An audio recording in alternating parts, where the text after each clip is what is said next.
സ്നേഹമുള്ളവരെ, വിവിധങ്ങളായ മാനസിക രോഗങ്ങളെ ആളുകൾക്ക് വേണ്ടി പരിചയപ്പെടുത്തുന്ന ഈ ഷോയിലേക്ക് നിങ്ങൾക്ക് സ്വാഗതം.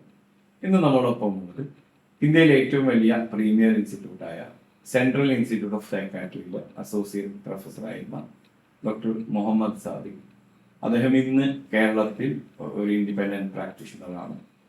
നമ്മുടെ ഈ ഷോയിൽ ഇന്ന് നമ്മൾ ചർച്ച ചെയ്യുന്നത് സാധാരണക്കാരുടെ ഇടയിൽ ഒരു മാനസിക രോഗമാണെന്ന് കൃത്യമായി അവർക്ക് മനസ്സിലാക്കാൻ കഴിയാത്ത OCD, ഒബ്സസീവ് കമ്പൾസീവ് ഡിസോർഡറിനെ കുറിച്ചാണ് ഞാൻ ആമുഖത്തിൽ പറഞ്ഞ അത് ഒന്നുകൂടി ഊന്നി പറയുകയാണ്.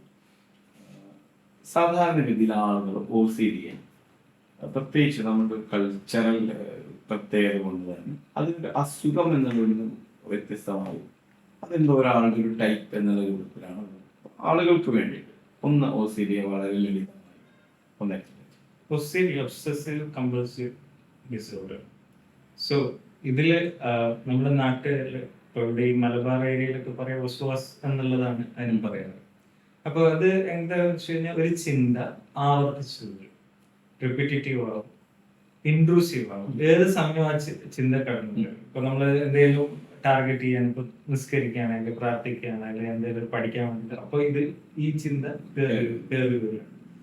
ആ ചിന്ത അവരിൽ എന്തുണ്ടാക്കും? ഒരു ആൻസൈറ്റി ഉണ്ടാകും, ഒരു ചെറിയ പേടി ഉണ്ടാകും. പിന്നെ ആ ചിന്ത അവരുടെ മനസ്സിന്റെ ഇച്ഛയ്ക്ക് എതിരെയോ അല്ലെങ്കിൽ ഇച്ഛയ്ക്ക് സപ്പോർട്ട് ചെയ്യുന്ന രീതിയിലോ വരുന്നത് ഈഗോ ഡിസ്റ്റോണിക് അല്ലെങ്കിൽ സിൻക്രോണിക് എന്നാണ് പറയാറ്. ഇപ്പോൾ കോമൺ ആയിട്ട് മെയിൻ ആയിട്ട് നമ്മളെടുത്ത് ഈഗോ ഡിസ്റ്റോണിക് ചിന്തയ്ക്ക് നമ്മുടെ ഇച്ഛയ്ക്ക് എതിരെ വരുന്നുണ്ട്. പിന്നെ ആ വ്യക്തിക്ക് അറിയാം ഈ ചിന്ത സെൻസ്ലെസ് ആണ്, പൊട്ടത്തരാന്ന് അറിയാം, പക്ഷെ ആൾക്ക് അത് കൺട്രോൾ ചെയ്യാൻ പറ്റുന്നില്ല. അപ്പോൾ ഇങ്ങനെ ഒരു റിപ്പീറ്റേറ്റീവ്, ഇൻട്രൂസീവ് ആൻഡ് എന്താണ് ആൻസൈറ്റി ക്രിയേറ്റ് ചെയ്യുന്ന ഇച്ഛയ്ക്കെതിരെ ഈഗോ ഡിസ്റ്റോണിക് ആയിട്ടുള്ള ഈ ഒരു പ്രക്രിയയാണ് ഇത്. ഇതെന്താ വെച്ച് കഴിഞ്ഞാൽ ഇത്രയും ഫാക്ടേഴ്സ് അതിൻ്റെ ക്യാരക്ടറിസ്റ്റിക്സ് അതിൽ ഉൾക്കൊള്ളുന്നു നമ്മൾ പറയുന്നത് ഇതാണ് ഈ OCD എന്നുള്ളത്.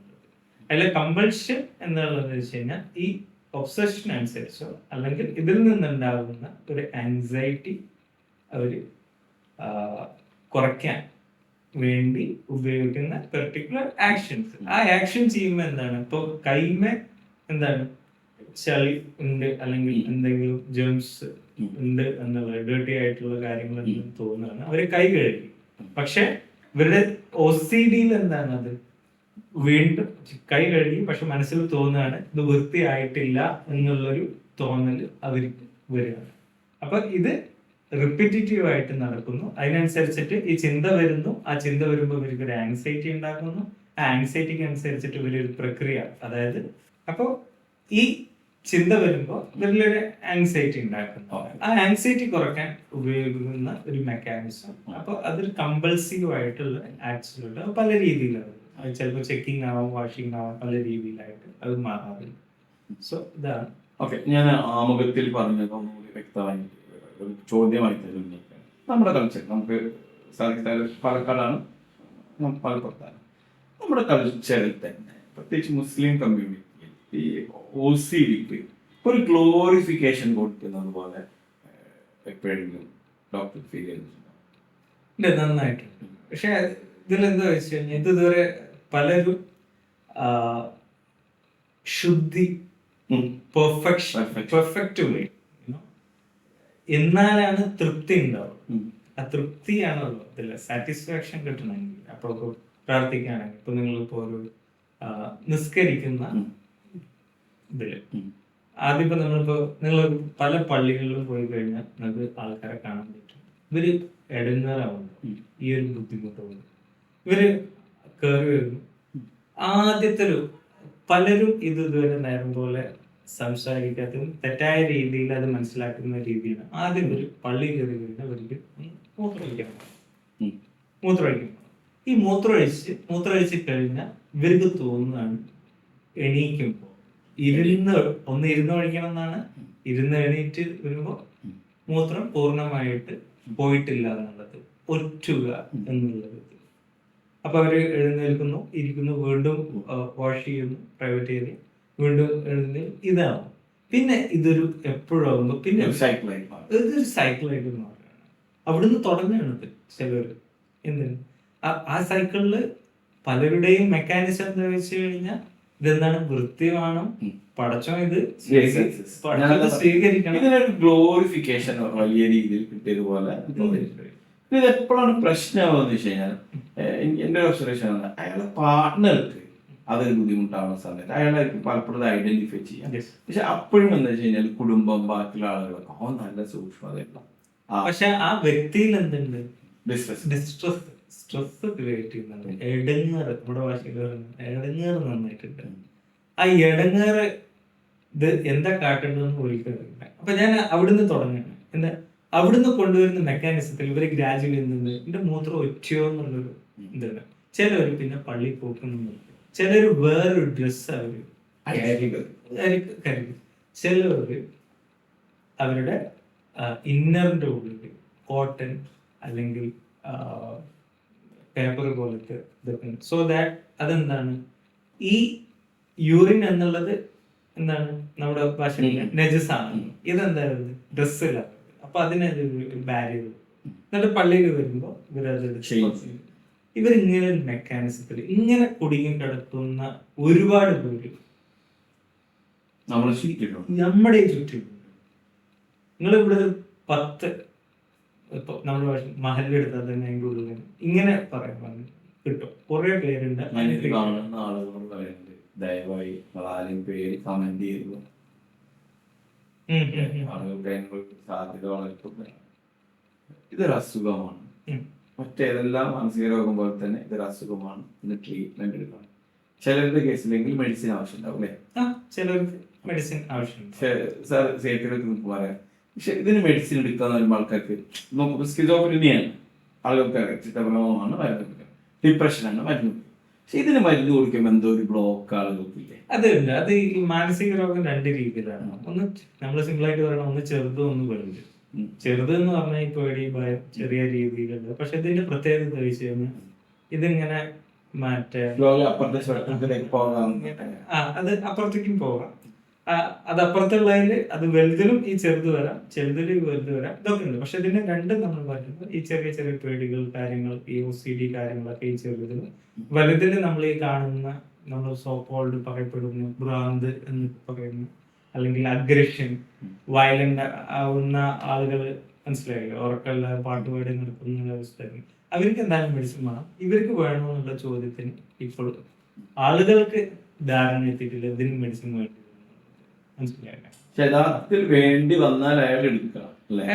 വേണ്ടി വന്ന ആൾ എന്തായാലും എടുക്കണം. എടുത്തു കഴിഞ്ഞ് പ്ലസ് അതിന്റെ ഒരു പ്രക്രിയ എന്ന് പറഞ്ഞു കഴിഞ്ഞാൽ അത് എടുക്കുന്നതോടൊപ്പം തന്നെ അതിന്റെ സപ്പോർട്ട് ഒരു സൈക്കോ തെറാപ്പി അതിനൊപ്പം പോവുകയാണെങ്കിൽ ഭയങ്കര നല്ലൊരു റിക്കവറി നമുക്ക് കാണാൻ പറ്റും അതിൽ എന്നാണ് നമ്മൾ മനസ്സിലാക്കുന്നത്. ഞാൻ വീണ്ടും ഇതിന്റെ ചെറുതായിട്ട് പറയുന്നത്, അവിടെ ഇനി അവര് ഒതു എടുക്കാൻ വരണം. ഒതു എടുക്കാൻ വരുമ്പോ എന്താണ്, വൃത്തി ഇതാവണം. ഒന്നില്ലെങ്കിൽ 3 വട്ടം ഇടണം. അപ്പൊ 2 വട്ടം കഴുകി അവർക്ക് തോന്നാണ് ഒന്നേ ആയിട്ടുള്ളൂ, അല്ലെങ്കിൽ 3 വട്ടം കഴുകി ആയിട്ടില്ല എന്നുള്ളത്.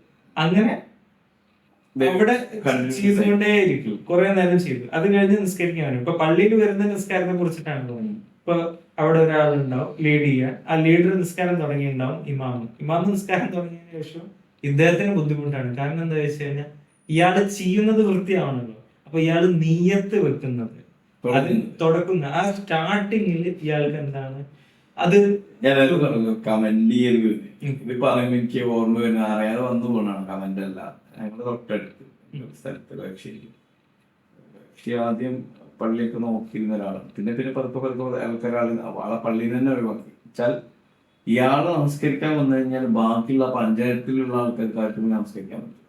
ഓക്കെ, അപ്പൊ ആദ്യമൊക്കെ ഇയാൾ പള്ളി നോക്കിയിരുന്ന സമയത്ത്, പള്ളി ഇയാൾ വൃത്തിയാക്കുന്ന സമയത്ത് ഇയാൾ വളരെ നല്ലൊരു മനുഷ്യനായി. പള്ളി വൃത്തിയാക്കുന്നു, പള്ളിയെ വൃത്തിയാക്കി കൊണ്ടുവരുന്നു. പക്ഷെ പിന്നെ ഇതിങ്ങനെ കൂടിക്കൂടി. അവിടെ ഞാൻ നേരത്തെ പറഞ്ഞത് ഇതിനെ ഒരു അടുക്കും ചിട്ടയായി മനസ്സിലാക്കുന്ന ഒത്തിരി പേരുണ്ട്. അവിടെ നിന്ന് ആ വ്യക്തിക്ക് ഡിസ്ട്രെസ് ഉണ്ടാവും അല്ലെ, പക്ഷെ അത് ബാക്കിയുള്ളവർക്ക് കൂടി പടരുമ്പോ മാത്രമാണ് അയാൾ സമൂഹമായി മനസ്സിലാക്കുക. സോ ആളുകൾക്ക് മനസ്സിലാക്കാൻ വേണ്ടിയാണ്. എങ്ങനെ അത് സമൂഹം മനസ്സിലാക്കണം. പിന്നെ വേറെ ഒന്നുണ്ട്, സമൂഹത്തിന് ചിലപ്പോൾ മനസ്സിലാവില്ല. പക്ഷെ ഈ വ്യക്തിക്ക് എന്തുണ്ട്, ഞാൻ എന്തുകൊണ്ടാണ് പള്ളിയിൽ പോകാത്ത? എനിക്ക് നിസ്കരിക്കാൻ പൂർണ്ണതയായി പറ്റില്ല. അപ്പൊ എന്ത് ചെയ്യും? പടച്ചോത് പുറത്തോളം എന്ന് വിചാരിച്ചിട്ട് എന്ത് ചെയ്യും? ആൾക്കാർ പിന്നെ പള്ളി പോക്ക് നിർത്തും. പോവാൻ താല്പര്യമില്ല, പിന്നെയും ഗിൽട്ടാണ്. കാരണം അവിടെ അവോയ്ഡൻസ് വരും. OCDയുടെ ഒരു ഇത് വരും, അവോയ്ഡൻസ് ആവും. എന്ത് കമ്പൽഷനിൽ വരുന്നത് അവോയ്ഡ് ചെയ്യും. അപ്പൊ അവോയ്ഡ് ചെയ്യുമ്പോ എന്താണ്? സ്ട്രെസ് കുറവാണ്. ഇപ്പൊ നിസ്കരിക്കണം എന്ന് ആലോചിക്കുമ്പോ തന്നെ ഈ പ്രക്രിയയൊക്കെ ആലോചിക്കും. അപ്പൊ എന്താണ്? അവര് ഗ്രാജുവലി എന്ത് ചെയ്യും? പക്ഷെ ആ ഒഴിവാക്കുന്നത് അവർക്ക് വീണ്ടും ഡിസ്ട്രെസ് അതാണ് സൈക്ലിക്കൽ പ്രോസസ്. സൈക്ലിക്കൽ എന്ന് പറഞ്ഞു കഴിഞ്ഞാൽ ചിന്ത വരുമ്പോ പേടി വന്നു, പേടി കൂടി, അപ്പൊ ഇവര് പ്രവൃത്തി ചെയ്യുന്നു, ഈ പേടി കുറയുന്നു, വീണ്ടും ചിന്ത വരുന്നു. ഇതിങ്ങനെ ഒരു സൈക്ലിക്കൽ പ്രോസസ് ആയിട്ടാണ് തോന്നുന്നത്. അതിൻ്റെ ഇതിൽ കുറെ അവോയ്ഡൻസും കാര്യങ്ങളൊക്കെ പോയിട്ട് വരും. ചിലരൊന്നും വീട്ടില് കുളിക്കാൻ കയറി കഴിഞ്ഞാൽ 8 മണിക്കൂറൊക്കെയാണ് ബാത്റൂമിൽ സ്പെൻഡ് ചെയ്യുന്നു. ശ്രദ്ധിക്കും, അപ്പൊ വളരെയധികം ശ്രദ്ധിക്കപ്പെടണം. പക്ഷെ ആ 8 മണിക്കൂറുള്ളത് 18 മിനിറ്റ് ചില ആൾക്കാരെ ഉണ്ടാവും. നിയതമായ ഒരു സമയം. ഓക്കെ. എനിക്കൊരു ഫ്രണ്ട് ഉണ്ട്, വളരെ അടുത്ത സുഹൃത്താണ്. പുള്ളി എങ്ങനെ വെച്ച് കഴിഞ്ഞാൽ എന്റെ വീട്ടിലേക്ക് വരാൻ മുമ്പൊരു സമയം നിശ്ചയിച്ചിട്ടുണ്ടാവും, തിരിച്ചു പോകാൻ സമയം നിശ്ചയിച്ചിട്ടുണ്ടാവും. നമ്മളെല്ലാം സംസാരിച്ചു കഴിഞ്ഞാൽ പുള്ളി ഇങ്ങനെ നോക്കും, ആ സമയം ആയാലേ പോകും. പക്ഷെ അത് ഒരു അസുഖമാണെന്ന് അദ്ദേഹം ഒട്ടുമേ അംഗീകരിക്കും. അത് ഞാൻ നേരത്തെ പറഞ്ഞില്ലേ, ചിലത് മനസ്സിന്റെ ഇച്ഛയ്ക്ക് എതിരെ. പുള്ളി വേറെ റെപ്യൂട്ടേഷൻ ഒന്നുമില്ല. അല്ല, റെപ്യൂട്ടേഷൻ അല്ല, ആ ഒരു പെർഫെക്റ്റ് വേ ആയതുകൊണ്ട് ഇപ്പൊ കൂടെ ഉള്ള ആൾക്ക് പെട്ടെന്ന് പോകണമെന്നുണ്ടെങ്കിൽ ഇയാൾക്ക് സമയമായിട്ടില്ലെങ്കിൽ ബുദ്ധിമുട്ടായില്ലേ? മനസ്സിലായില്ലേ? ഇയാളുടെ ഇച്ഛയ്ക്ക് ഈഗോ സിൻഡോണിക് ആണ്, which is supporting, which is not against their ego.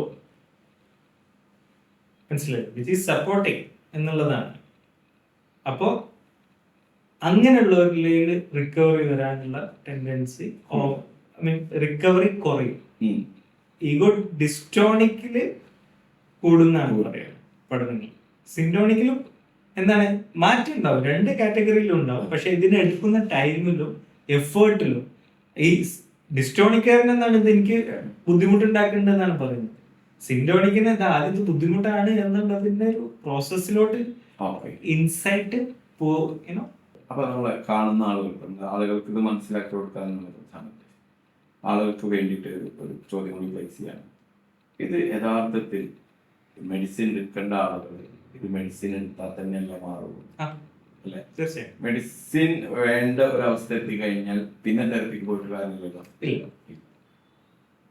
അപ്പോഴും നമ്മൾ പറയാം, ഒരു സൈഡിൽ അവരെ എഡ്യൂക്കേറ്റ് ചെയ്യും. ഇതിനാദ്യം മെഡിസിൻ പോകണം, മെഡിസിൻ പോയിട്ട് ഇതിന്റെ ആ ഹൈലി ഭയങ്കരമായിട്ട് ഇവരുടെ ഈ പ്രക്രിയ ഇവരുടെ ബയോളജിക്കൽ പ്രോസസ്സിനെയും നന്നായിട്ട് ബാധിച്ചു തുടങ്ങിയിട്ടുണ്ട്. ഡെയിലി ഫങ്ഷനിങ്ങിനൊക്കെ ബാധിച്ചിട്ടുണ്ട്. ആങ്സൈറ്റി കൂടുകയാണ്. അപ്പൊ നമ്മൾ അവിടെ പോയിട്ട് തെറാപ്പി ചെയ്യുമ്പോൾ ഇവർക്ക് ചിലപ്പോൾ നമ്മൾ പറയുന്ന ഈ തോട്ട് പ്രോസസ്സിംഗ് ആണല്ലോ, ആ പ്രോസസ് ചെയ്യാൻ പറ്റില്ല, ഭയങ്കര ഒരു blocking stage. So thank you doctor. നമ്മൾ സൈക്കോ എഡ്യൂക്കേറ്റ് ചെയ്യാന്നുള്ളതാണ് നമ്മൾ ഉദ്ദേശം. അതുകൊണ്ട് തന്നെ നമ്മളെ കാണുന്ന പ്രേക്ഷകരോട് പറയാനുള്ളത്, ഒരുപക്ഷെ നിങ്ങൾക്ക് റെഗുലറായി ഇത്തരത്തിൽ മരുന്നെടുക്കുന്നതിനോ അല്ലെങ്കിൽ തെരപ്പിക്ക് പോകുന്നതിനുള്ള ബുദ്ധിമുട്ടുകളാണ്, അതായത് സാമ്പത്തിക ബുദ്ധിമുട്ടുകളാണ് പറയുന്നത്. എല്ലാ ജില്ലയിലും സർക്കാർ ജില്ലാ മാനസികാരോഗ്യ പദ്ധതിയുണ്ട്, DMHP. സോ നിങ്ങളുടെ DMHP ക്ലിനിക്കുകൾ എവിടെയാണുള്ളതെന്ന് അന്വേഷിക്കുക. നിങ്ങളുടെ പരിസരത്ത് ഇത്തരത്തിലുള്ള ആളുകളുണ്ടെങ്കിൽ ആളുകളെ നിങ്ങൾ സഹായിക്കുക. കാരണം ഒരു ചെറിയ ന്യൂറോട്ടിക് ഡിസോർഡർ എന്നുള്ള അവസ്ഥയിൽ ഒരു പ്രോപ്പർ ട്രീറ്റ്മെന്റ് എടുക്കുകയും അത് പതുക്കെ ഒരു ഡിപ്രഷനിലേക്കും ചില കേസുകളിലെങ്കിൽ സൈക്കോസിസിലേക്കും പോകുന്ന ഒരു സാഹചര്യമുണ്ട്.